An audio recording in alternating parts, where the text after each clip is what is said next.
सिद्धि की शादी के बाद वो ससुराल चली जाती है। पीछे रह जाती है भाभी रानी। सिद्धि के ससुराल जाते ही भाभी कहती है, अरे वाह जी वाह, सारे कपड़े मेरे। हाय रे पैंट, अरे वाह वाह, मजा आ जाएगा। अरे ये सिद्धि की अलमारी के सामने खड़े होकर क्या बड़बड़ा रही है? जा जाकर देख मेहमानों को विदाई की मिठाई मिली कि नहीं। अब हाँ माँ जी, क्यों नहीं, लेकिन पहले कपड़े तो बदल लूं।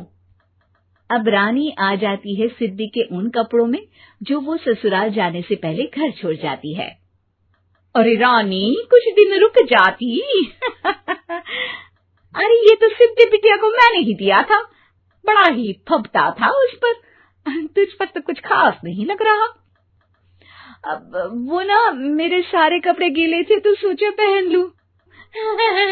वैसे भी सिद्धि को कौन सा दिन पुराने आउटडेटेड कपड़ों को पहनना है। वैसे भी ये सूट तो मैंने तभी पहना था, वैसे खास है भी नहीं ये। हाँ ठीक है, लेकिन ना मेरी सिद्धि पर तो जमता था। सारे मेहमान चले जाते हैं और सिद्धि ससुराल से मायके पहली बार आती है। ओह, अपना घर, अपना कमरा, अपनी अलमारी। ये बोलकर जैसे ही सिद्धि अलमारी खोलती है तो सामने उसके कपड़ों की जगह कुछ और ही रखा होता है। माँ, ओ माँ, जरा कमरे में तो आना। सास और रानी वहां पहुंच जाते हैं। रानी ने पहनी होती है सिद्धि की जींस और टी शर्ट। अरे भाभी, ये क्या? ये तो मेरी बड़ी ही महंगी टी शर्ट है, इसे आपने घर में क्यों पहनी है? अरे बहुत मिलती है दीदी ये चौक की मार्केट में, 150 में। ओ भाभी प्लीज, ये एरोपोस्टल है, 2000 की एक टी शर्ट।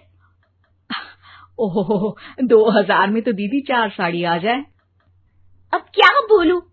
भाभी, ये मेरी अलमारी में छोटू के कपड़े, तो मेरे कपड़े कहाँ हैं? मेरी अलमारी में? अब दीदी आपको कौन से पुराने कपड़े पहनने थे? माना भाभी, लेकिन मैं जब घर आती तो यही सब पहनती ना। अरे तुम तो बड़ी कंजूस हो दीदी। खैर, वक्त आता है जब सिद्धि ससुराल के लिए रवाना हो रही होती है। अरे रानी, अंदर से सिद्धि का गिफ्ट ले आ, लड़की पहली बार ससुराल से मायके आई है। रानी अंदर जाती है और एक सिंपल सी साड़ी लेकर बाहर आ जाती है। ये लीजिए माँ जी। सास बेटी को गिफ्ट देकर ससुराल भेजती है। अगले दिन रानी एक सुंदर सी साड़ी पहनकर सामने आती है। अरे रानी, ये तो वो साड़ी है जो मैंने सिद्धि को देने के लिए दी थी जब वो ससुराल ले जाती, लेकिन ये तूने कैसे पहन ली?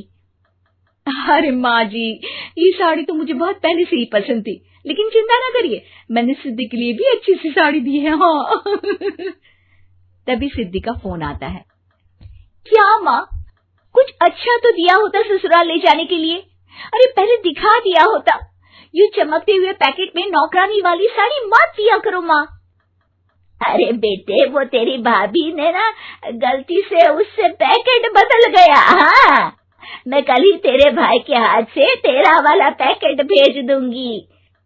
अरे रहने दो माँ, आई एम श्योर भाभी ने अभी वही साड़ी पहनी होगी जो तुमने मेरे लिए रखी थी। तुम तो समझ नहीं पाई उनको। खैर छोड़ो, मैं ज्यादा बोलती अच्छी नहीं लगती, रहने दो, आपको उन्हीं के साथ रहना है, फिर बात करेंगे। सास को रानी पर गुस्सा आ जाता है। वो उसके कमरे में जाती है जहाँ वो शादी का एल्बम देख रही होती है। रानी, मार्केट जाकर एक ऐसी ही साड़ी लेकर आ, कल प्रतीक जाकर सिद्धि के घर दे आएगा। अरे क्यों माँ जी, कितनी साड़ी देनी है दीदी को? यहाँ कोई सेल लगी है क्या? अरे चुप कर, मेरे बेटी के हिस्से की साड़ी खुद पहन ली, अब ज्यादा ज्ञान बांट रही है। एक दिन सिद्धि का फोन आता है। माँ, मेरी सास ने आप सबको खाने पर बुलाया है। सारे लोग सिद्धि के ससुराल पहुंचते हैं। खाना खाकर वो लोग निकल रहे होते हैं कि सिद्धि की सास सभी को गिफ्ट देती है। अरे बहन जी, बेटी के घर का खाना खा लिया, यही बहुत है जो आप ऊपर से गिफ्ट भी दे रही है। अरे बहन जी, आप भी कहाँ इन बातों पर विश्वास कर रही हैं। सास सभी को गिफ्ट देती है, लेकिन रानी को जो साड़ी देती है वो अजीब सी हरे रंग की लाल रंग के बड़ी छाप वाली होती है। अरे छी, ये कौन पहनेगा? सासू माँ को तो जरी वाली इतनी सुंदर, और मेरे लिए ये नौकरानी वाली। अरे भाभी, दरअसल मैं जब भी घर आती थी आप वापसी में ऐसी ही साड़ी देती थी ना, तो माँ ने सोचा कि आपको आपकी पसंद की ही साड़ी क्यों ना दी जाए। बेचारी रानी, बोलती भी तो क्या। सिद्धि और सास रानी का चेहरा देखकर हंसने लगती है, तो रानी समझ जाती है कि अपने ही बिछाए जाल में वो फंस चुकी है।